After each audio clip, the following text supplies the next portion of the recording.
Oke, balik lagi dengan saya Ena Hakimah. Di video kali ini, saya akan menjelaskan mengenai review dari atau jenis-jenis dari software atau aplikasi dari manajemen proyek. Nah, sebetulnya kalau misalkan kita mau cari, itu di Google itu banyak banget gitu. Misalkan kita ketikkan jenis-jenis software manajemen proyek. Enter. Kemudian nanti yang akan keluar itu pasti banyak banget. Wow, mulai dari tipe-tipenya gitu sampai ke contoh-contohnya gitu. Nah, di sini ada nih dari itlearningcenter.id.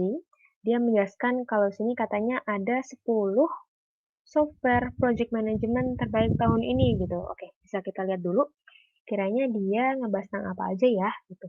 Sebetulnya kan kalau misalkan aplikasi manajemen proyek itu banyak banget tuh. Ada yang berbasis desktop, ada yang berbasis web gitu, ada yang secara berbayar maupun gratis gitu. Tentunya pasti kalau antara yang gratis dengan berbayar itu pasti akan ada perbedaannya gitu. Dimana kalau misalkan yang berbayar itu kan pasti dia ada punya fitur-fitur unggulan gitu.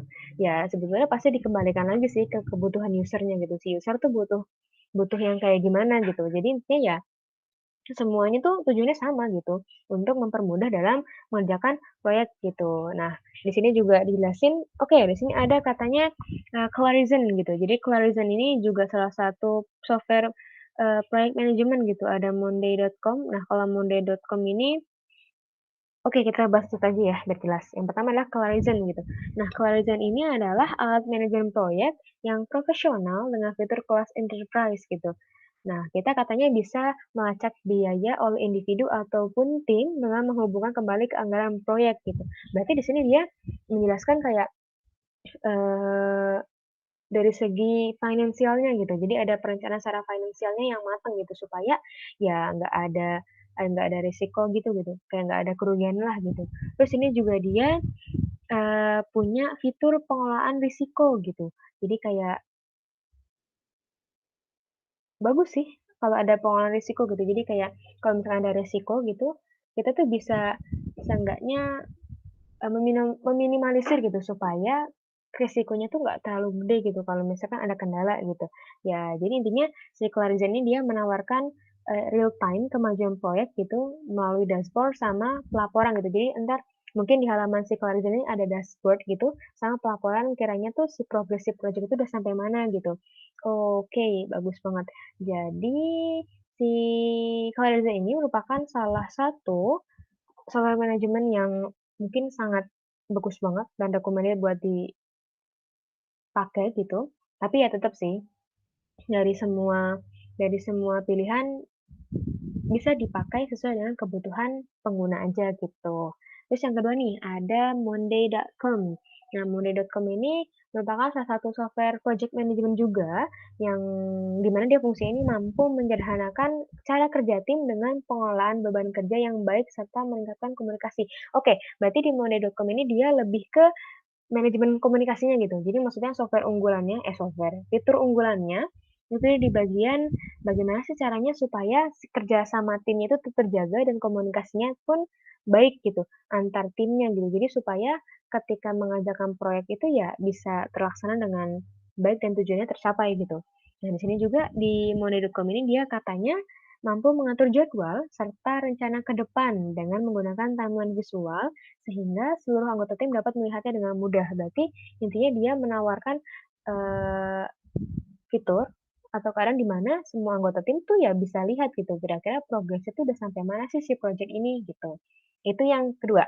Yang kedua, nah selanjutnya adalah Cellsys gitu. Nah, Cellsys ini adalah platform all-in-one yang komprehensif dan berbasis web untuk manajemen portofolio proyek kamu. Oke, jadi dia tuh juga sama, software manajemen proyek, tapi dia berbasis web gitu. Jadi aplikasinya itu berbasis web seperti itu. Oke, di sini dia katanya banyak banget. Ada pustaka bidang khusus yang lengkap, termasuk bidang rumus gitu. Wow, keren juga. Ternyata ini banyak banget loh. Ada 10,000 bit, Rapid Tree, kemudian ada Wrike, Backlog, Gamaleus, Admission, Hive gitu. Oke, mungkin ini tuh semua ini merupakan software manajemen proyek gitu ya. Maksudnya ya banyak gitu. Jadi intinya mana yang lebih baik itu sebetulnya semua software itu ya pasti punya tujuannya itu pasti baik gitu.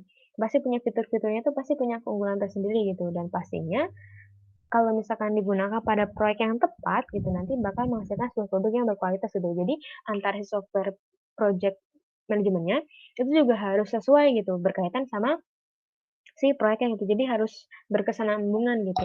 Jadi kayak ya biar menghasilkan hal yang apa tujuan yang berkualitas gitu. Nah, kalau misalkan kita menggunakan software manajemen proyek dengan proyek yang salah ya pasti nantinya pasti bakal ada kendala gitu kan. Misalkan di awal itu ada kesalahan analisis dari proyeknya gitu. Ya pasti nanti di ending-nya bakal merugikan gitu. Entah itu berupa kayak menghabiskan waktu dan biaya yang lebih jauh gitu atau di luar perkiraan yang sudah direncanakan gitu. Jadi sebetulnya, eee, software mana yang lebih baik, ya itu sebenarnya sebetulnya bagus, sama-sama baik, semuanya punya fitur-fitur yang pastinya mendukung supaya proyek itu bisa tercapai gitu tujuannya gitu. Jadi ya nggak perlu bingung juga sih sebetulnya gitu, tinggal disesuaikan aja, user itu atau pengguna itu mau pakai yang mana gitu sih. Nah di sini, kalau yang saya gunakan itu karena disuruh kalau saya gunakan itu teman-teman saya ada yang menggunakan Microsoft Project itu juga bisa, ada yang pakai aplikasi Gantt chart juga bisa gitu. Jadi sebetulnya ya aplikasinya tuh banyak banget gitu, tinggal disesuaikan aja dengan kebutuhannya masing-masing, seperti itu. Nah, sekarang di sini saya mau menjelaskan mengenai gimana sih caranya, menginstalasi atau menggunakan aplikasi dari Gantt chart gitu. Nah, di sini saya sudah memilih untuk menggunakan aplikasi atau software manajemen proyek yang namanya itu Gantt chart gitu. Jadi itu merupakan salah satu software yang tidak berbayar alias gratis gitu.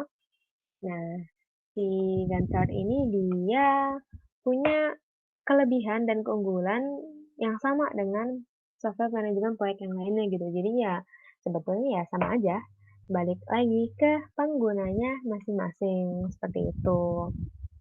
Oke, mungkin, proses instalasinya nanti akan saya jelaskan nanti di video selanjutnya. Jadi keep stay tune. Terima kasih telah menonton. Mohon maaf apabila ada kesalahan dan kekurangan. Terima kasih dan sampai jumpa.